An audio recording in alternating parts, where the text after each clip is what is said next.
À 10h15. Pendant que les pigeons gardent jalousement l'entrée de la Goutte d'Or dans le 18e arrondissement, le Sacré-Cœur se montre timidement entre les immeubles.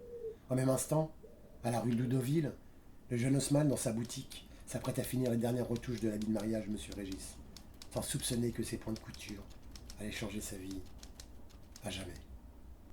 L'habit rangé dans le sac, il quitte le magasin direction le super lave de la rue Stephenson.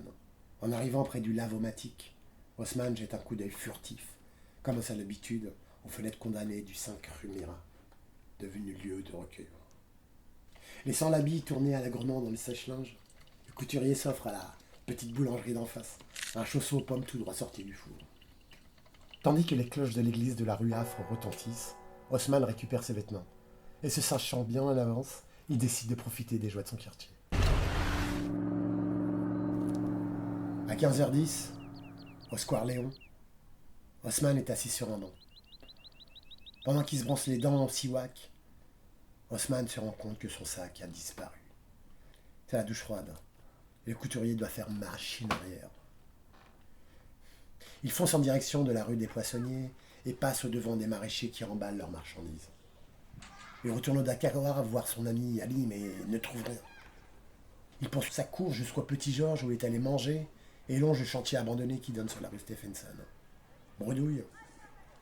Le couturier n'a plus qu'un espoir.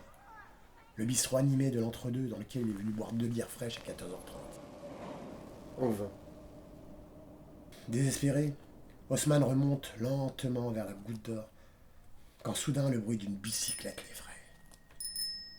Le gamin lui tend un papier, une adresse. Inspiré par cet événement providentiel, Haussmann, le couturier, se lance à la rencontre de son destin. Et c'est en ouvrant la porte que Haussmann reconnaît son sac au pied d'une jeune demoiselle souriante. Un instant, leurs regards se croisent. Alors, il se souvient.